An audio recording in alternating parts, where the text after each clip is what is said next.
166वां अध्याय। मार्कंडेय ऋषि बोले, हे पार्थ, इसके पश्चात 60 धनुष की दूरी पर ज्वालेश्वर नामक परम शोभनीय तीर्थ है, जहाँ पर स्वयं उद्भूत ज्वालेश्वर नामक लिंग प्रकट हुआ था।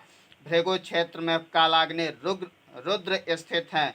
जब प्राचीन काल में वेदोक्त कर्म का नाश हो गया था और देवर्षि हाहाकार कर रहे थे, तब धूम रूपी कोप से युक्त कालाग्नि रुद्र नामक लिंग स्वयं प्रकट हुआ था। तब अवंटक के दक्षिण भाग में उस लिंग की स्थापना कर दी गई थी। हे नृप श्रेष्ठ, उस पुण्यवान कुंड की ज्वाला से उत्पन्न शिवलिंग आज भी वहीं पर स्थित है। दुष्टों को जलाता हुआ वह लिंग जहाँ गिरा था, वहाँ धर्मावर्त युक्त गर्त हो गया था। इस धूमावर्त कुंड में नर्मदा जल में जो भी मनुष्य स्नान कर पितरों का श्राद्ध कर्म करके भगवान शंकर का पूजन करता है और कालाग्नि रुद्र का भी पूजन करता है, वह परम पद को प्राप्त करता है। और भी अन्य किसी कार्य की संपूर्ति की कामना करता है, वह भी पूर्ण हो जाता है, उसके शत्रुओं का भी नाश हो जाता है। इस तीर्थ में किया गया कार्य अक्षय हो जाता है। 167वां अध्याय। मार्कंडेय ऋषि बोले, हे महाराज, इसी क्रम के 24 कदम की दूरी पर सभी देवताओं द्वारा पूजित सालग्राम नामक स्थान में जाना चाहिए। वहां पर नारद जी की कामना पूर्ति हेतु विश्वात्मा, देवों के देव भगवान वासुदेव त्रिविक्रम स्वयं निवास करते हैं। रेवा तट पर सिद्ध क्षेत्र भृगु क्षेत्र में नारद जी ने तपस्या की और ब्राह्मणों के लिए शाला का निर्माण किया और सालग्राम शिला पर ब्राह्मणों को बसाया। और यहाँ शालिग्राम शिला में कल्याणकर्ता वासुदेव भगवान की स्थापना की। इस नर्मदा के किनारे 2 सालग्राम है, जहाँ पर योगी गम्य योगियों के कल्याण के लिए भगवान जनार्दन सर्वदा निवास करते हैं। मार्ग शीर्ष शुक्ल पक्ष की एकादशी को इस तीर्थ में सालग्राम भगवान आकर निवास करते हैं, ऐसा विद्वानों का कथन है। इस पुण्यवान दिन में जो नर्मदा नदी के जल में स्नान कर रात्रि जागरण कर भगवान जनार्दन का पूजन विधि पूर्वक पंचोपचार आदि से पूजा करता है और पुनः द्वादशी तिथि को प्रातः नर्मदा जल में स्नान कर तर्पण कर स्वर्ण वस्त्र आदि का दान करता है और ब्राह्मणों से अपनी गलती की क्षमा मांगता है, इस प्रकार के कर्म करने से जो पुण्य होता है, हे नृप सत्तम, सावधान होकर सुनो। जीवित रहते दुख और शोक से रहित होता है और देह त्याग के बाद विष्णु स्वरूप हो जाता है और मृत्यु के पश्चात पुनः नहीं लेता, उसे माता के दुग्ध पान की पुनः आवश्यकता नहीं होती।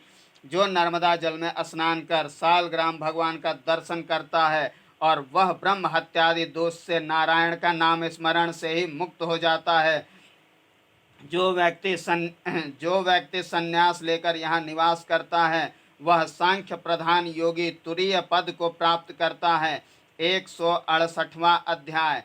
मार्कंडेय ऋषि बोले, हे महाराज, सालग्राम से 200 कदम आगे जाने पर सोम नामक प्रसिद्ध तीर्थ है। सभी देवताओं द्वारा पूजित होने पर यह चंद्रहास नाम से प्रसिद्ध है। इस तीर्थ में सोम नाम के राजा ने सिद्धि प्राप्त की थी। युधिष्ठिर जी बोले, हे भृगु श्रेष्ठ, सोम नाम के राजा ने कैसे सिद्धि प्राप्त की थी, विस्तार पूर्वक सुनने की इच्छा है। मार्कंडेय ऋषि बोले, हे भारत, प्राचीन काल में दक्ष ने चंद्रमा को शाप दिया था कि भेदभाव पूर्वक पत्नियों का सेवन करने से वह क्षय रोगी हो जाएगा। जो विवाहित पुरुष अपनी पत्नी का उचित सेवन नहीं करता और वह अन्य स्त्रियों का सेवन करता है, उसका जो परिणाम होता है वह सुनो। उन्हीं पत्नियों से पुत्र की प्राप्ति होती है और पुत्र से स्वर्ग और मोक्ष। इसलिए काल प्राप्त धर्म का पालन न करने से प्राणी रौरव नरक में जाता है। जो अपनी पत्नी का सेवन नहीं करते वे ब्रह्मद्रोही और पाप कर्मी होते हैं। वे जैसे जैसे पाप कर्म करते हैं वैसे वैसे योनि में जन्म लेते हैं और दीर्घ काल तक पाप रूपी रुधिर का सेवन करते हैं, पश्चात जन्म लेने पर दुर्लभ होते हैं। हे युधिष्ठिर, यह शास्त्र में बताया है कि स्त्रियां सदा कामातुर रहती हैं, परंतु ऋतु काल में अत्यधिक कामासक्त होती हैं। उस काल में जो पति से परास्त होकर अपने पति का ध्यान न करे तो उसकी संतान उत्तम कुल का नाश करती है। उसके पितर जो स्वर्ग में रहते हैं वे नरक में नीचे डाल दिए जाते हैं।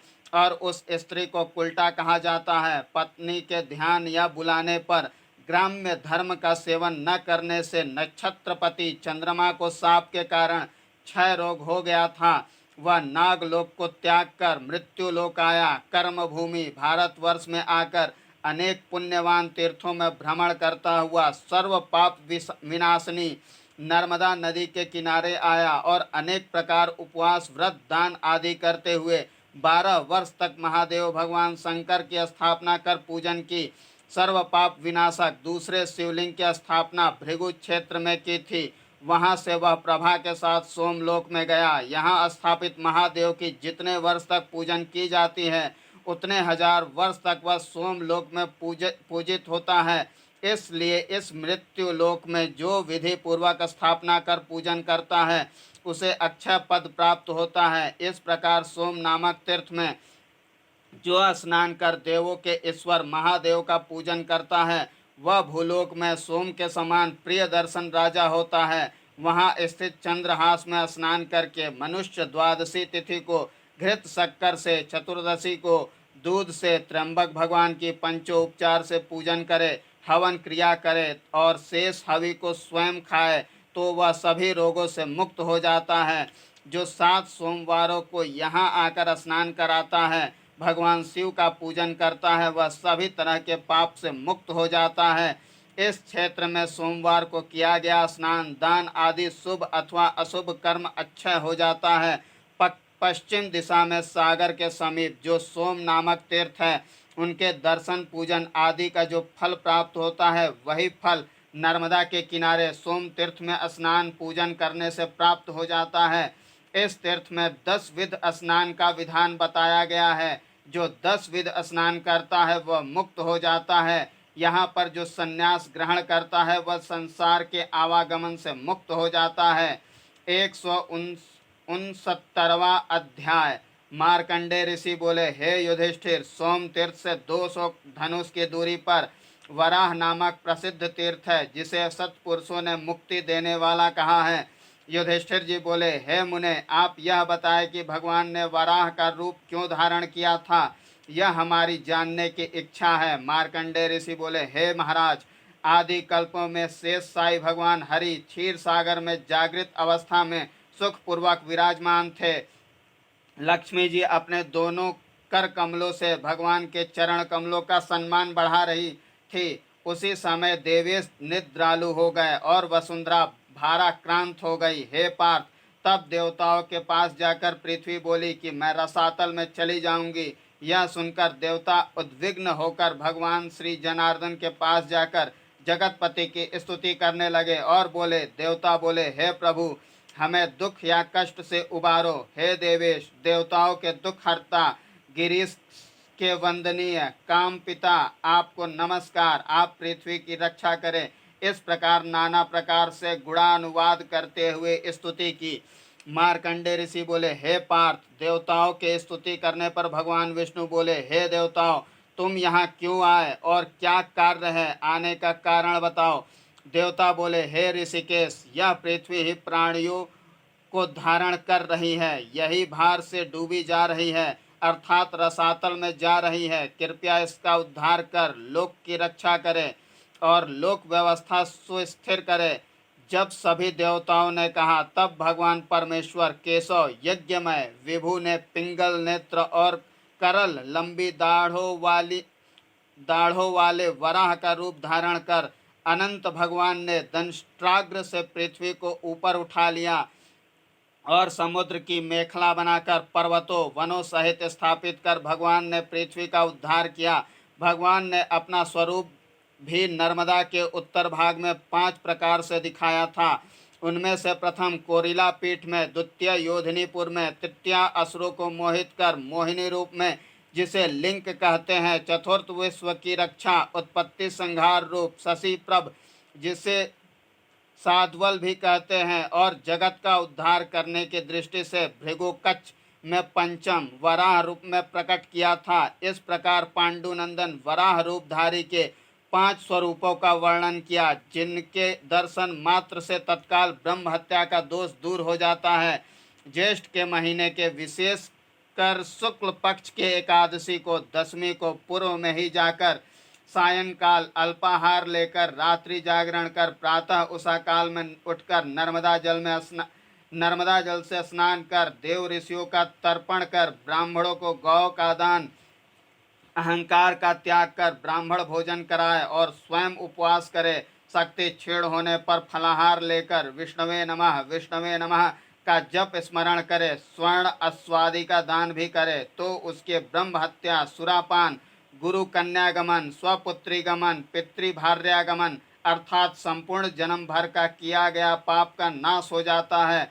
अथवा सूर्योदय और सूर्यास्त के समय कुंठितेश्वर का दर्शन करने से भी मुक्ति मिलती है। ज्येष्ठ शुक्ल रविवार विष्णु भगवान ने वराह रूप धारण कर पृथ्वी का उद्धार किया था, इसलिए उस दिन पंचावतार का दर्शन कर रात्रि जागरण करे और 5 वर्तियों से दिया जलाए और कथा आदि भक्ति से रात बिताए, जो इप्सित फल की प्राप्ति होती है। इन 5 वराह तीर्थों में दर्शन, नारायण स्मरण, ध्यान, जप आदि से स्थूल सूक्ष्म सभी प्रकार के दोष निवृत्त हो जाते हैं। नर्मदा के जल में स्नान कर यथाविधि इन तीर्थों में तर्पण श्राद्ध कर्म जो मनुष्य करता है, वह तत्काल संसार से मुक्ति को परमेश्वर के धाम चला जाता है। इसी प्रकार एकादशी को इस तीर्थ का विशेष महत्व बताया गया है। 170वां अध्याय। मार्कंडेय ऋषि बोले, हे पार्थ, इसी क्रम उद्दीर्ण वराह से आगे 100 कदम की दूरी पर एक त्रिलोक प्रसिद्ध चंद्रप्रभास नामक तीर्थ है, जहाँ पर चंद्रमा ने अपनी पूर्ण कांति से पाप का क्षय किया था। सोम नामक तीर्थ में चंद्रमा की किरण के कारण सोमनाथ के नाम से स्थापना करके अपना कल्याण किया। हे सुव्रत, चंद्रमा ने देव, गंधर्व, ऋषि, सिद्धों का पूजन कर मंगल वाचन कराया और तपस्वियों से आशीर्वाद लिया और प्रभा से सेवित होते हुए चंद्र ने विविध दान देकर प्रभासेश्वर नाम से उमा सहित शिवलिंग की स्थापना और पूजा की थी और गुरुओं का आशीर्वाद लेकर अपने स्थान को चला गया था। तभी से इस क्षेत्र का नाम चंद्र प्रभास हुआ। जो इस चंद्र प्रभास क्षेत्र में स्नान कर विशेष रूप जो ब्राह्मणों का अनेक प्रकार दान देता है, श्रद्धा पूर्वक प्रभासेश्वर भगवान का पूजन करता है तथा पितरों का तिल अक्षय जल से तर्पण कर श्राद्ध कर्म करता है, उसके पितर प्रसन्न हो जाते हैं। और जो चंद्र ग्रहण, सूर्य ग्रहण आदि में संक्रांति एवं व्यतिपात में इस तीर्थ में स्नान करता है, उसे पश्चिम में जो प्रभास क्षेत्र है तत्सम फल प्राप्त होता है। 171वां अध्याय।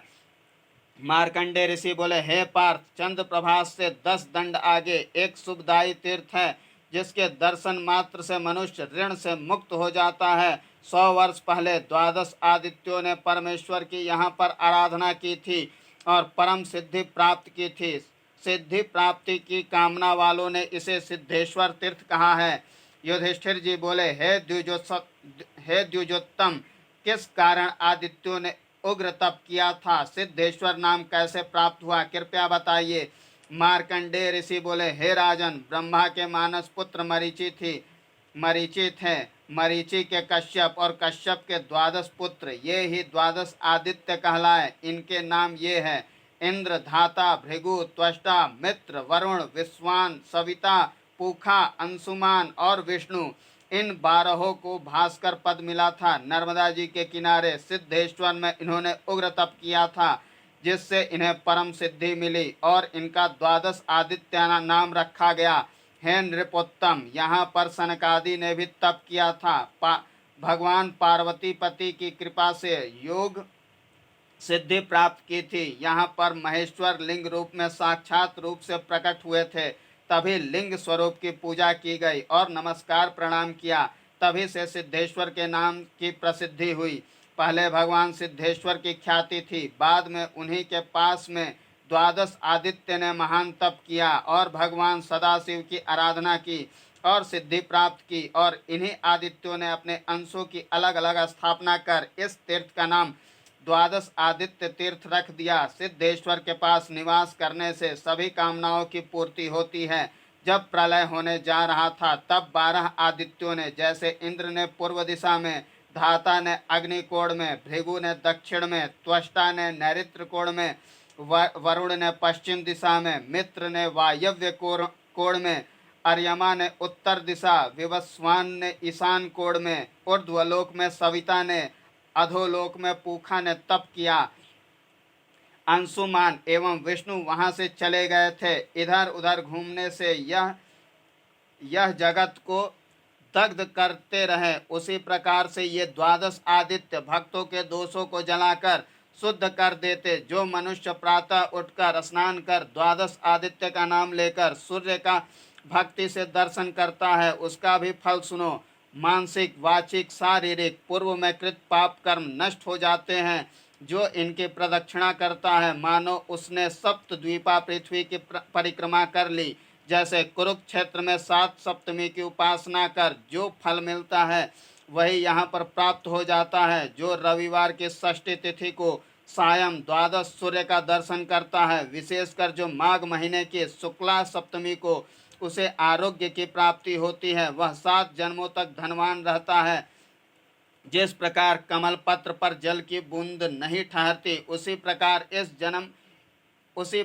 इस मनुष्य के पाप उसी प्रकार इस मनुष्य के पास पाप नहीं ठहरता और दद्रु, कुष्ठ, किटिब, मंडल आदि त्वरोग नहीं होते हैं। पुत्र पौत्र सौभाग्य की वृद्धि होती है।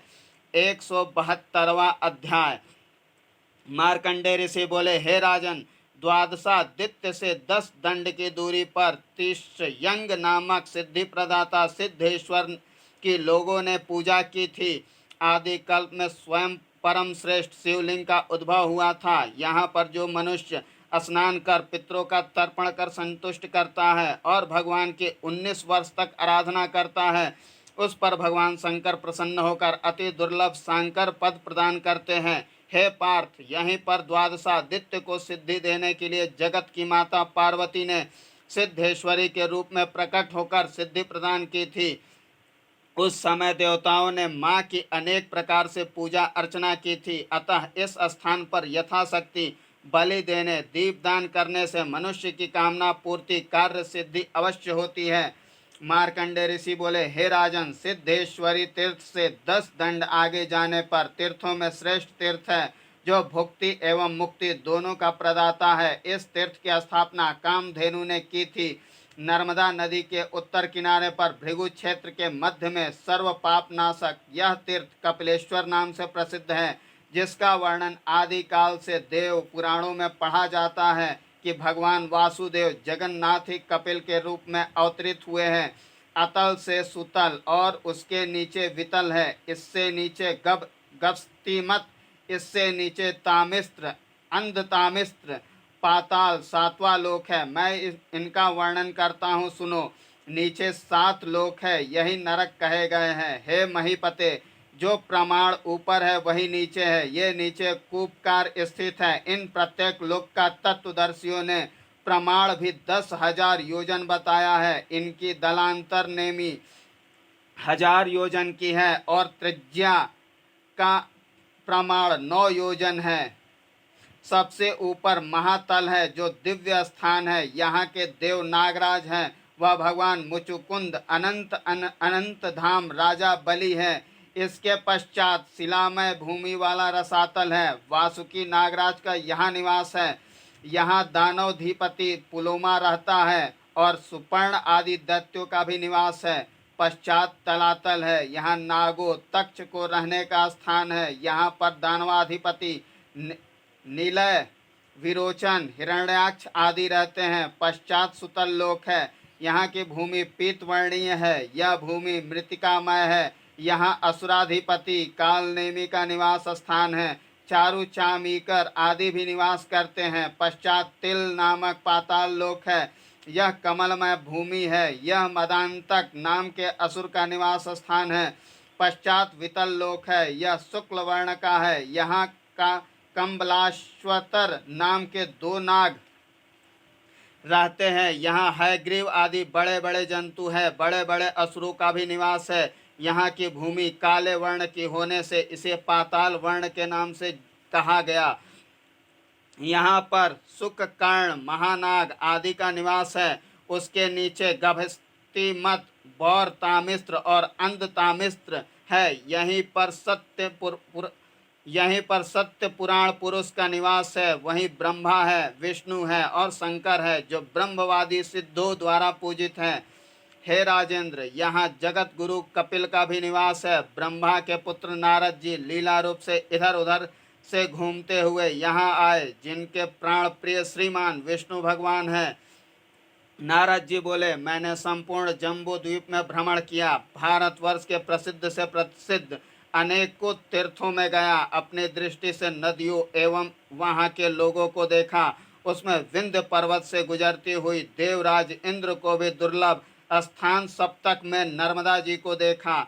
हे मुनि श्रेष्ठ, आपको मैं बताता हूँ, कृपया श्रवण करें। वहाँ पर प्रथम ओमकार क्षेत्र है, दूसरा सूलभेद, तीसरा रेवोरी संगम, चौथा कोरिलापुर, पांचवा शुक्ल तीर्थ, छठवां भृगुकृच और सातवां अत्यंत पुण्यदायी रेवा सागर संगम है।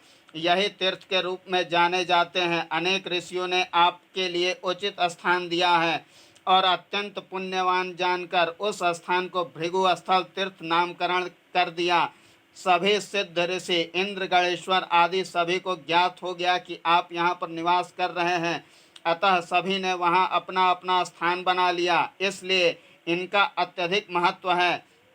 मार्कंडेय जी बोले, हे पार्थ, जब नारद जी अलग अलग वर्णन कर चुके, तब ऋषि श्रेष्ठों के पूछने पर जहाँ जहाँ नारद जी गए उसके बारे में कहने लगे। भृगु स्थल तीर्थ जो नर्मदा जी के किनारे स्थित है, कपिल जी ने वहाँ जाकर महान तप किया। वहाँ प्राचीन काल से ही कपिला नाम की देवी, जो कामधेनु स्वरूप है, उसने तपस्या कर इस तीर्थ की स्थापना की थी। हे भरतर्षभ, यह लोगों के लिए कामदूधा के रूप में प्रसिद्ध हुई।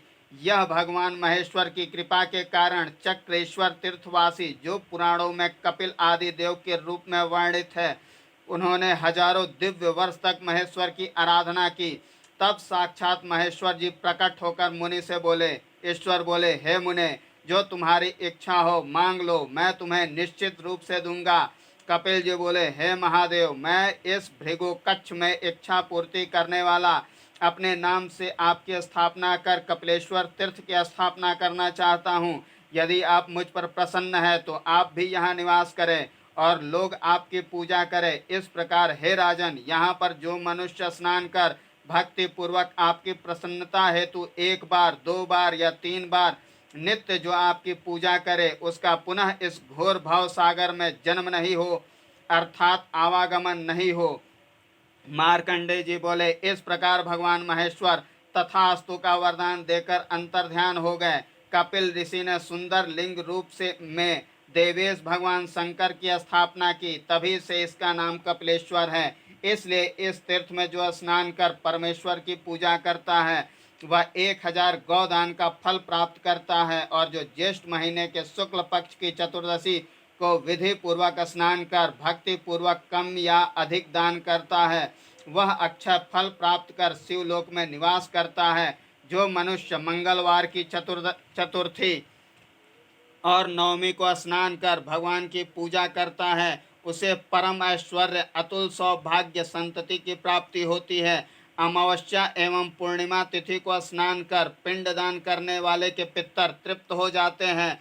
जो दीपदान करता है वह अत्यंत दीप्तिवान होता है। इस तीर्थ में मृत्यु को प्राप्त होने वाला प्राणी सांसारिक आवागमन की गति से मुक्त हो जाता है। यहाँ जो ब्राह्मणों को भोजन कराता है, उसे 1 कोटि ब्राह्मण भोजन कराने का फल मिलता है।